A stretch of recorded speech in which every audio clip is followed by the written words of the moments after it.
Alright, this is section 10.3. We talk about, again, we're finding absolute maxes and mins, but we're working mostly with revenue, cost, and profit. So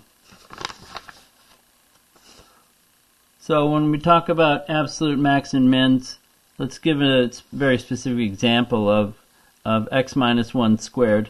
Since this one's going up forever in both directions, it doesn't have an absolute maximum. It does have a minimum, and its minimum here is x equals 1, but the actual value that is the minimum is 0. So this one has a relative min at 1, 0 of 0. It has an absolute min at 1, 0 of 0. The y-coordinate is always your actual max or minimum. It doesn't have a relative max, and it doesn't have an absolute max because it goes up forever. On this one, we've got a relative min at 0, 1. We've got an absolute min at 0, 1. Or excuse me, at 1, 0. Not 0, 1. At 1, 0. We have a relative max at 2, 1. The max is actually the y value of 1. On this one, we have a relative min and an absolute min at 2, 1. And we have an absolute max at 3, 4. So let's look at this one, the revenue function. They give it to you here, and they limit you to only 50 items. Notice I don't use negative numbers because this is the number of units you're selling, and you can't sell a negative number of units. So it's at most 50, and it's at least 0. Alright, so we take the revenue function, and the extrema will occur at a critical value in 0, 50, or at the end point. So we take the first derivative and factor it, set it equal to 0, and we get these two critical values, but we throw this one out because it's not in our domain from 0 to 50. And so then when we look at this one, we can either draw a sign diagram with pluses and minuses to figure out where our max or mins are, or we can just plug that number into the second derivative. And since we get less than 0, we know it's a relative maximum. Now what about the endpoints? If we check 0 and 50, we get 0 and 175,000, but at 40 we get 192,000. So our revenue is maximized when we sell 40 units, and that maximum is 192,000.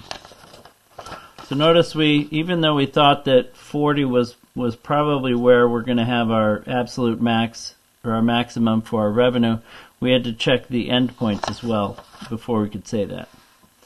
Alright, this one's a particularly tricky question. It talks about a travel agency will plan some tours for groups of 25 or larger.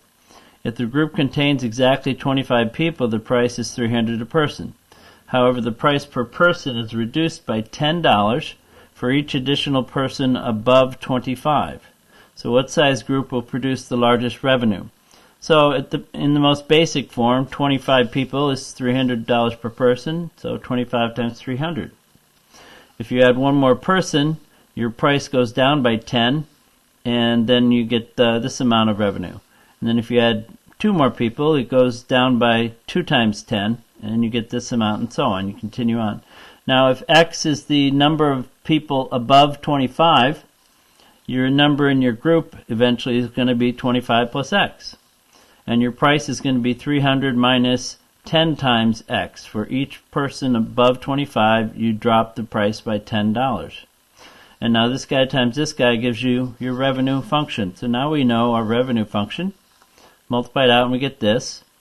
And so we're limited, by the way, to X equaling 0 up to 30, because if X equals 30 times 10 is 300. 300 minus 300 is 0. You'll be charging nothing for the price of the ticket. So anything past 30 is meaningless. So let's look at the first derivative. We get this guy, set it equal to 0, and solve. We get 2.5. Right? So when we check using a sign diagram, we find that it's increasing. We find the first derivative is positive in this interval, and it's negative in this interval. So we have a relative maximum here. Right? So if you plug in the endpoints at 0 and 30, you either get 7,500 or 0. And at 2.5, you get more than 7,500. So this one looks like your maximum revenue is at 2.5. But you can't add 2.5 people to the original 25. You either add 2 or you add 3. So we have to check what happens at 2 and what happens at 3, and they both give you the same amount. So your maximum revenue is 75,600. And the group size is either 27 or 28. And if you look at this guy here, even though you get a larger revenue with 2.5, you can't use 2.5 because x has to be an integer. It's a whole number. Now the total cost function will always be increasing because you either for each item that you make, it costs a certain amount, and as you add more and more items, that's going to increase the y value. So a total cost function will always be an increasing function. The number of units that will make the total cost function a minimum is always x equals 0, meaning you make 0 items, it costs you $0. It's more useful to find the number of units that will make the average cost per unit a minimum. All right, so if you make just a few items, it's very expensive to make those very few items, but the more and more you make, the more efficient you typically become, and the cost per unit drops. And so there's a certain point where it's more efficient to make a certain amount, but also if you start making too many, then it also starts to get more expensive again. So there's a fine line there where you can nail down the number of units you should make to minimize the average cost for each unit. And that's where you take the cost function and divide by x. That's how you find the the unit average cost. All right. And when we want to find out where this thing is a minimum, because we want to minimize cost, we'll use the derivative of this guy. All right. So they give you the cost function, and it's greater than 0 off to infinity. We don't really know how big it goes, but when they give you the cost function, if you want to find the average cost, you divide each term by x, and you get this guy here. Now you take the derivative of that, and you get this guy here, which you can write like this, but it's useful to write it as one fraction, so get a common denominator here by multiplying this one by x squared over x squared, and this one by 4 over 4. Gives you this. So now you can set the numerator equal to 0 and the denominator equals 0, but the denominator is going to give you division by 0, so that doesn't give you anything. But when you factor the numerator and set it equal to 0, you get 20 and minus 20. Now you can't have minus 20 units of something. You either have 0 units or a positive number of units. So x equals 20 is the only number you can use, and so you use the sign diagram for greater than 0. And you try something in between 0 and 20. I tried 1. And you try something greater than 20. I tried 21. And you can plug it into the factored form here, okay, or this guy here. And when you do, you get negative. You get negative here, and then you get positive for this one. So you can see that this is a minimum. All right. So when you plug 20 into the the average cost function, you get $14, which means the minimum average cost per unit occurs when 20 units are produced, and that average cost for each unit is $14. So if you look at C bars graphed here, it does have a minimum point, and that point is when x is 20 and the cost per unit is $14. Now the graph of the cost function for a commodity in example 3 is shown along with several lines that join. Here's your cost function here, and here are 3 different lines that all go through the point 0, 0, and they also hit the function at some point x, and since it hit the function x, it's got a y-coordinate of c of x. So now, if you take the slope of each of these lines here, you're using the slope formula, but you're also using y2 minus y1, c of x minus 0, over x minus 0, which is x minus 0, and that just gives you c of x over x, which we know is the average cost function. So the slope of the line that goes through the origin and hits this function is going to tell us what the average cost is. Now, if you look at the line that goes through 20, it just touches right at that one point right here. All right? Hence, when x equals 20, the slope of this line represents the derivative of the function, the marginal cost, because it's a tangent line. It only touches this curve in one spot. All right. All the other lines, like this line here, where you're touching it at 10, and over here where you're touching it at 30, those guys have steeper slopes. Look, this one is the one we went with. It has a slope of 14. And these other two have slopes that are higher at 14.8 and 16.5. So if your slope is your average cost and you're trying to minimize your average cost, you want to come up with that tangent line. And to find the slope of a tangent line, you're finding the derivative. Okay? And so our minimum average cost occurs where the average cost equals the marginal cost, and we know marginal cost is simply the derivative of the cost function.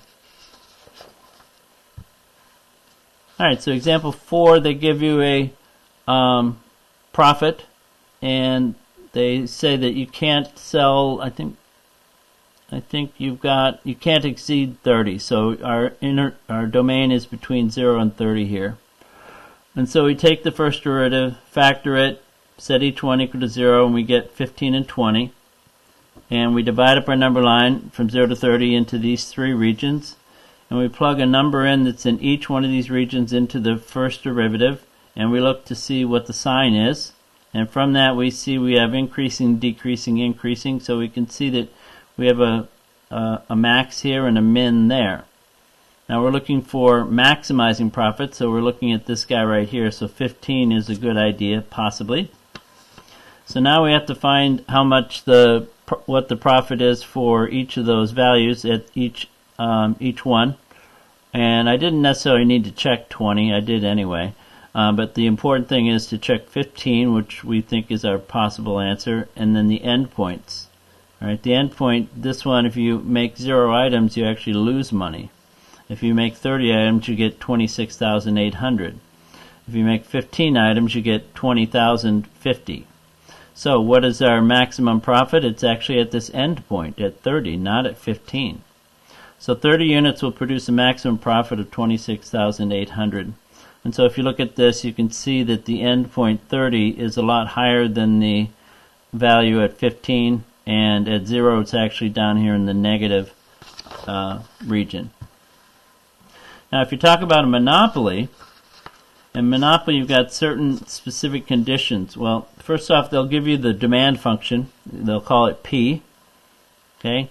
And so your revenue is simply P times X, whatever P is.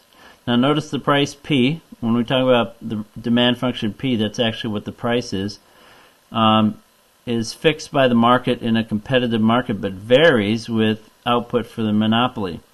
So in a competitive market, your price is fixed, such as you might be selling an item for $200, and they'll tell you price is $200.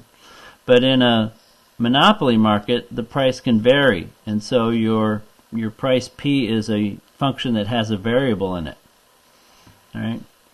Now C bar, or average cost of X, is equal to total cost equals C bar times X. So if we just take our cost function, or C bar, and multiply it by X, we get our cost function.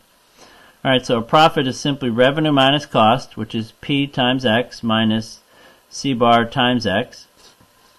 And your demand function is P, it's a function of F, and your average cost, C bar, is C bar of X. Alright, so we got the demand function here, P, so that means revenue is that guy times X. And we know that that guy is 168 minus 0.2x, multiply that by X, and that's our revenue. Our C bar is 120 plus X, so we multiply that times X to get our cost function.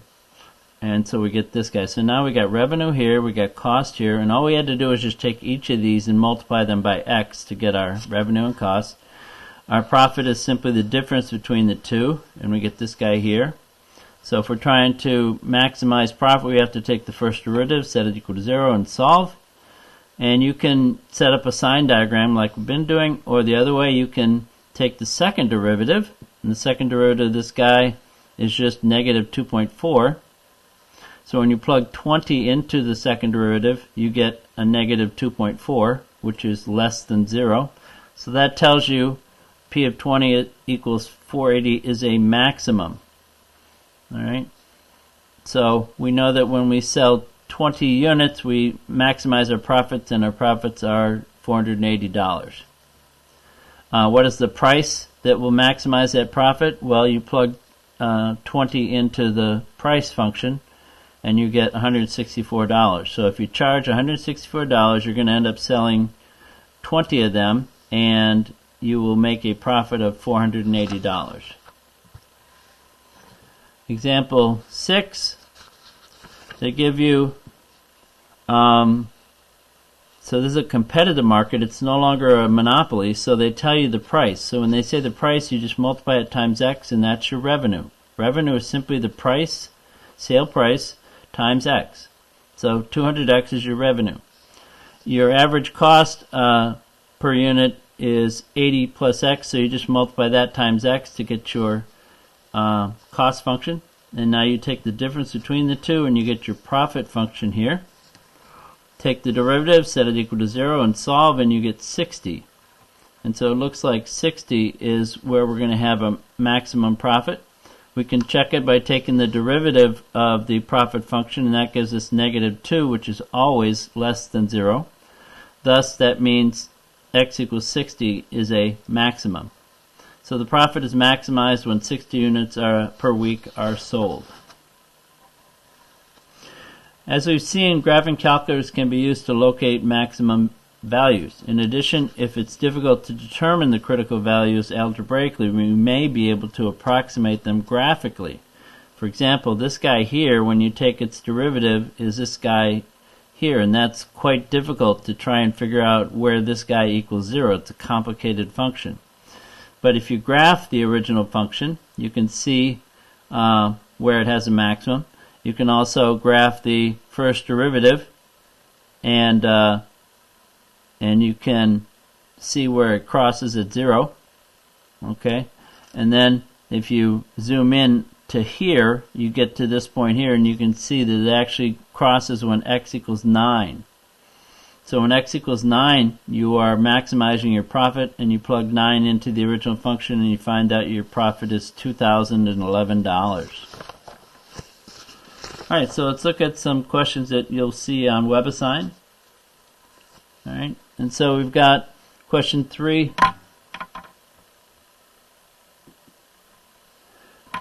Question 3, it says find the absolute max and mins for this on this interval. So you take the first derivative factor, set equal to 0, and you get these two numbers, but 1/3 is not in the domain of minus 2 to 0. Negative 1 is. Take the second derivative and plug that number into the second derivative. You get a negative, which means that it is a relative maximum. You check the endpoints at minus 2 and at 0, and you get minus 1 and you get 1. So where is your maximum? Your maximum of 2, and it's found at negative 1. Where's your minimum? It's negative 1, and it's found at x equals negative 2. Remember, the x-coordinate tells you where your max or min is. The y-coordinate is what the actual max or min is. And so if you look at this thing, you can see you have a relative min at this endpoint, and you have a relative max at that point, or actually absolute mins and absolute maxes at those 2 points. All right, number 7, they give you the revenue and they ask you to find to maximize it. So you take the first derivative, set it equal to 0, and solve, and you get 1800. Plug 1800 into the revenue function, and this is what your revenue is. B says find the maximum revenue if you're limited to 1500 hammers. So you wouldn't be able to produce, or sell 1800 hammers. So since there is no other critical value other than 1800 and you're limiting yourself to 1500, you just have to check the two endpoints. And R of 0 is 0, R of 1500 is this, so 1500 is your maximum revenue when you're limiting yourself to 1500 hammers. So if you if you don't limit yourself, you can see the maximum is 32,400 when you produce 1800 hammers. But if you limit yourself to 1500, you can see that your maximum is at that far right endpoint. Number 9, they give you the revenue function. They want you to maximize it, so you take the derivative, factor, set equal to 0. You can't make negative units of anything. It's either 0 units or a positive number, so you throw that one out. And we take the second derivative and plug that number in, and we get a negative, so that means that is a maximum. And I graphed it just to show you that this is the point where revenue is maximum at 20 units, and $24,000 is your amount.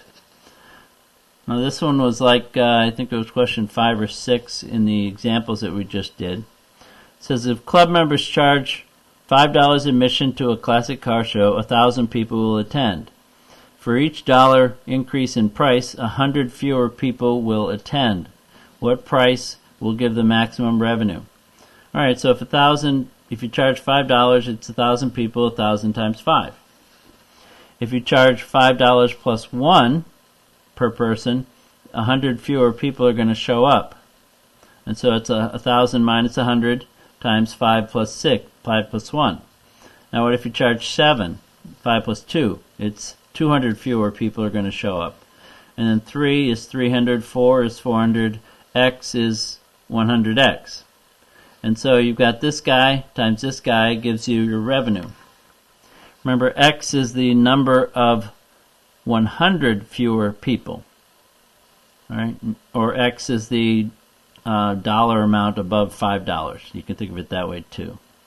But x has got to be a positive number. Alright, so you multiply this out and you get this guy here. You factor it, or you take the first derivative and factor, and you get 2.5. Now, if you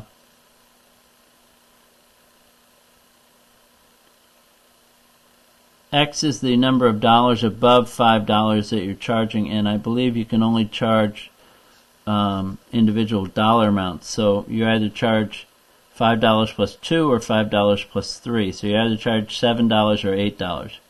Well, if you charge $7, you plug a 2 in there, I mean $2 above the 5, you end up making $5,600. If you charge $8, which is $3 above, you end up making $5,600. So you can charge either $7 or $8 and your revenue will be the same, $5,600. 19, they give you the cost function and they tell you how many units do you produce to have a minimum average cost. Well, you take the cost function and divide by x to get the average cost, okay, and you get this guy here. And now we're going to take the derivative of that, and I'm going to try and write it as one fraction, so I rewrite it with positive exponents. And now with 10 and x squared, we want 10x squared as our denominator, so you multiply this one by 10 over 10, this one by x squared over x squared, and you get this guy here. Now if you set the denominator equal to 0, you are dividing by 0, so you can't do that. But if you set the numerator equal to 0, you factor and you get two numbers, 90 and minus 90. Well, again, x is the number of units you make. You can't make negative 90 units, so you throw that one out. And so between 0 to infinity, you divide it up into the interval from 0 to 90 and greater than 90. So you can try something in here. I tried 1. You can try something greater than 90. I tried 100. So here I got a negative, here I got a positive. When I plugged it into the first derivative, you want to probably plug it into this right here. Alright? And so you get what looks like a relative min. And so when you plug this into the average cost function, you find out that your average cost per unit is $18 if you produce 90 items. So what happens with cost again is that if you only produce a few items, it's typically expensive for each individual item. But as you produce more and more items, the average cost per item goes down. And that's why producing 90 is giving us such a nice number here. Alright, 22, same idea. You give your cost function, you divide it by x, and I rewrote it like this to make it easier to take the derivative. I cleaned it up a bit, and then I wrote it as one fraction and simplified the numerator as best I could. And when you set the denominator equal to 0, you're dividing by 0, and we can't use that critical value. But the numerator, setting that equal to 0, gives you either minus 5 or positive 2.5. So you can't produce minus 5 units, so your only critical value is 2.5. So you set up your sign diagram, and I tried 1 and 3. I got minus plus, so that looks like that's a minimum. So when you plug 2.5 into this guy, you get $168.75 per unit. Now, up here it says X represents the number of hundreds of units. So if you got X is 2.5, you got to multiply that times 100, so it's really 250 units. 27, they give you the profit function here. So you take the derivative, set it equal to 0, and solve, and you throw out negative, and you consider only 80, and you plug it into the first derivative, and you get plus minus, so that looks like that's a maximum, and it is. And that's how many, you plug this 80 into the original profit function, and it will give you a profit of $280,000. 29, your cost is here, your revenue is here. So your profit is simply the difference between the two. You take the derivative, simplify it. You could factor this, but I just isolated the x squared and took the square root, and I got plus or minus 10 square root of 15. So it's positive 10 root 15 and negative 10 root 15. You can't have that one, so you throw that out. This one is approximately 39. It's 38.73 something. So if you plug in 0, if you plug into the first derivative 1, that covers this interval, and 40 covers that interval, and you got plus minus, so this is a relative maximum here, is this number. So you take that number, which is approximately 39, and plug it into the profit, and that's what your maximum profit is when you produce around 39 units. 31, they give you the cost function, they give you the revenue function, and they want you to maximize profit, so you take the difference, and you get this guy here, and I wrote it this in simpler form like this. Then I took the derivative, set that equal to 0, and solved, and I got 2,500, but keep in mind, we can only produce 1,000 units, so this is not a valid critical number. So if we're going to have a maximum profit, it's going to be at one of the endpoints, either at 0 or at 1,000. Well, at 0, you're actually losing money. But at 1,000, you're making $39,700. So 1,000 units is the way to maximize your profit there. 32, same idea. You're limiting yourself to 100. You take the difference between revenue and cost. Remember, when you drop the parentheses here, you got to distribute that negative sign. The most common mistake is to forget to make that 1,500x here negative and make that 500 negative. You got to distribute that negative sign to the second set of parentheses. Take the derivative, set it equal to 0, and you get 50. And we do all the same work here, and we see we have a maximum at 50. You check each endpoint, and they're both actual losses, not profit. And so P of 50 gives you $2,000 profit when you make 50 units. This one's kind of weird because they give you C bar. They don't give you C. Remember, C bar is the cost function divided by X, which is what they give us, right? So if you want to know what the cost function is, you got to multiply both sides by X. If you multiply this side times X, it cancels with your denominator, leaving you with just X. Multiply each one of these by X, you get 45,000, you get 100X, and you get X squared. So there's your cost function. Your revenue they don't give you the revenue, but they tell you what the price is. Price is $1,600, so revenue is just the price times X. So now you got cost, you got revenue, take the difference, take the derivative, everything else is the same. And since we don't have a critical value, we only have to check the endpoints, and the one that gives us a good number is the 600 units, and it gives us almost $500,000. On this one, they give you the price, and they give you the average cost, right? So the price is simply the revenue is simply the price times X. So you take this 600 minus 1/2 X times X, and you get your revenue. Your cost is your C bar times X. So you take that and multiply it times X, and you get this guy here. So now it's just a matter of what we've been doing. You take revenue minus cost and solve, and you take the first derivative and set it equal to 0, and you get 60, and you check a sign of each one. This one's got a plus, and that one's a minus, so looks like we have a relative max there. And they want to know what price to charge. Well, your price up here was 600 minus 1/2 X. X is 60, so 600 minus 1/2 times 60 gives you a price of 570. And 60 is how many you want to sell, and you plug it into the profit function and you get 9,000.